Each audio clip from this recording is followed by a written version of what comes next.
حج یہ ہے کہ آپ نے, اللہ نے آپ کو جو آرڈر دیے تھے آپ وہ پورے سال پورے کرتے رہے ہیں, مگر ان میں دیوانگی کا اظہار نہیں ہے. اللہ کہتے ہیں کہ زندگی میں ایک دفعہ احرام باندھ کے آؤ, پراپر ڈریس پہننے کی اجازت نہیں ہے, اور دیوانوں کی طرح بیت اللہ کے گرد چکر لگاؤ, صفا مروہ میں دوڑو. حالانکہ کون سی بات ہے بھائی, دوڑنا تو کوئی عبادت نہیں کہلاتی نا.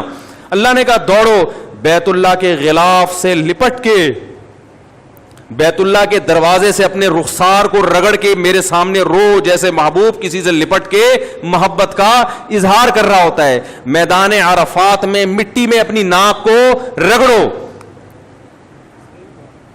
تو یہ جو اللہ نے عبادت کا ایک خاص طریقہ رکھا ہے, یہ طریقہ صرف ان کو سمجھ میں آئے گا جو دیوانوں کی طرح اپنے رب سے محبت کرتے ہیں. جن کی طبیعت میں دیوانوں والی محبت نہیں ہے وہ اس طریقے کو, اس طریقہ عبادت, یہ والا طریقہ ان کی سمجھ میں نہیں آئے گا. وہ کہیں گے یہ کیا ہے بھائی, ہم 3 پیس سوٹ ٹائی پہنا کرتے تھے, اللہ میاں نے بولا ایک دھوتی پہنو اوپر سے ایک چادر. یہ کیا ہے, وہاں جا کے کیا کر رہے ہیں, گھوم رہے ہیں, حجر اسود کو چوم رہے ہیں. کیا ایک پتھر ہی تو ہے بھائی, اس کو کیوں چوم رہے ہیں بھائی؟ بیت اللہ سے نسبت ہے اس کی, یہ اللہ کا گھر ہے. کیسے دیواروں سے لوگ رخساروں کو لگا رہے ہوتے ہیں وہاں. وہ شعر یاد آتا ہے, امر من الدیار دیار لیلا وقبل ذا الجدار وذا الجدار وما حب الدیار شغفن قلبی ولكن حب من سکن الدیار. جو مجنوں تھا نا, وہ لیلا کے گھر در و دیوار, اس زمانے میں محبوبائیں پردہ کیا کرتی تھیں, ٹھیک ہے نا, ڈیٹ ویٹ کا سسٹم ایجاد نہیں ہوا تھا, موبائل پہ ایزی لوڈ اور یہ سب مس کالیں وس کالیں چلتی نہیں تھی. کبوتر بازی ہوتی تھی, وہ کبوتر لے کے آیا, وہ کبوتر باز وقت کہیں اور بھی چلا جاتا تھا, ٹھیک ہے نا. تو بڑی پرابلم تھی. تو یہ جو مجنون ہے نا, یہ لیلا کے عشق میں کیا کر رہا ہے, اس کی دیواروں کے گرد چکر لگا رہا ہے, اور بڑے سخت پہرے ہیں غیرت مند مردوں کے, وہ نکلنے نہیں دیتے. تو یہ چکر لگا رہا ہے اور پھر محبوبہ کی دیواروں کو چوم رہا ہے. پھر لوگوں سے کہتا ہے کہ بھائی امر من الدیار دیار لیلا اقبل ذا الجدار وذا الجدار. لوگوں میں لیلا کے در و دیوار کے گرد گھومتا ہوں, کبھی اس دیوار کو چومتا ہوں کبھی اس دیوار کو. لوگوں اتنا پاگل نہیں ہوں کہ مجھے دیواروں سے محبت ہو گئی ہے. وما حب الدیار شغفن قلبی. تم مجھے دیکھ کر پہلے ہی مجنوں کے تانے مجھے مل رہے ہیں, لوگ دیوانہ کہہ رہے ہیں, پاگل کہہ رہے ہیں. اللہ کی قسم اتنا پاگل نہیں ہو کہ دیواروں سے محبت ہو جائے. ولكن حب من سکن الدیار. ان دیواروں کی نسبت جس محبوب کی طرف ہے, اس محبوب کی محبت نے مجھے دیواروں کو چومنے پر مجبور کر دیا ہے. یہ رشتہ ختم ہو جائے.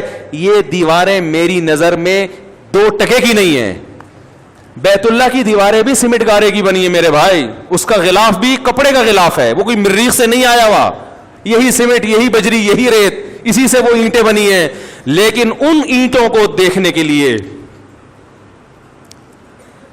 اس غلاف کو چومنے کے لیے, اس غلاف کے گرد طواف کرنے کے لیے ہم 6-6, 7-7 لاکھ روپے خرچ کر کے جاتے ہیں. اور لاکھوں کے مجمع میں جہاں پھسلنے کا بھی خطرہ ہو, جان کا بھی خطرہ ہو, اس بیت اللہ کے گرد گھومتے ہیں. اس کی وجہ بھی یہی ہے کہ ہمیں ان دیواروں سے محبت نہیں ہے. ان دیواروں کی نسبت کس کی طرف ہے, خالق کائنات. اس نے کہہ دیا کہ یہ کس کا گھر ہے, رہتا بھی نہیں ہے وہ وہاں پہ, رہتا بھی نہیں ہے, بنایا بھی انسانوں نے اس کو, لیکن رب نے کیا کہہ دیا, یہ گھر کس کا ہے, میرا. بس اتنی نسبت ہمارے لیے کافی ہے. بیت اللہ سے عشق کرنے کے لیے, بیت اللہ سے محبت کرنے کے لیے ہمارے لیے اتنی دلیل کافی ہے کہ اس بیت اللہ کو, یہ رب نے کیا کہہ دیا اس کے بارے میں کہ کس کا گھر ہے, میرا. بس اتنا کہہ دیا. اب ہمیں کوئی ڈاکومنٹ نہیں چاہیے, اس کے لیے کوئی ثبوت نہیں چاہیے, مزید کوئی ثبوت نہیں چاہیے. یہ نسبت ہمیں مجبور کرتی ہے کہ ہم لاکھوں لاکھوں روپے خرچ کر کے اس گھر کی زیارت کے لیے جاتے ہیں اور اپنا پسینہ وہاں جا کے بہاتے ہیں. کتنی ٹینشن, میں نے بوڑھے بوڑھوں کو دیکھا ہے, بوڑھے بوڑھے لوگوں کو دیکھا ہے, کتنی ٹینشن. یہ تو آج بیت اللہ کی زیارت آسان ہو گئی, جب بیت اللہ کی زیارت آسان نہیں تھی, لوگ جب بیت اللہ پہ پہلی نظر پڑتی تھی بے ہوش ہو جایا کرتے تھے, اٹیک ہوئے لوگوں کو, موت ہوئی ہے لوگوں کی.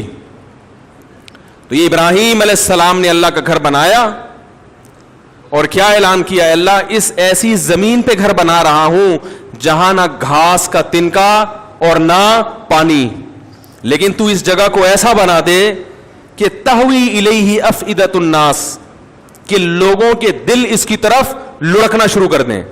کوئی انٹرٹینمنٹ کی جگہ نہیں ہے وہاں پہ.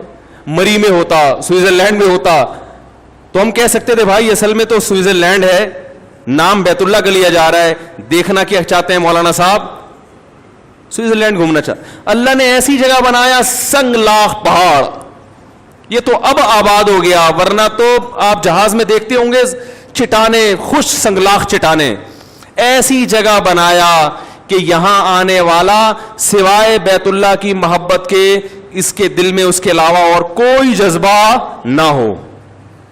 اور یہی وجہ ہے کہ آج وہاں جدہ پہ جو کچھ ہوتا ہے, جدہ ایئرپورٹ پہ سب جانتے ہیں, لوگ کیوں برداشت کرتے ہیں.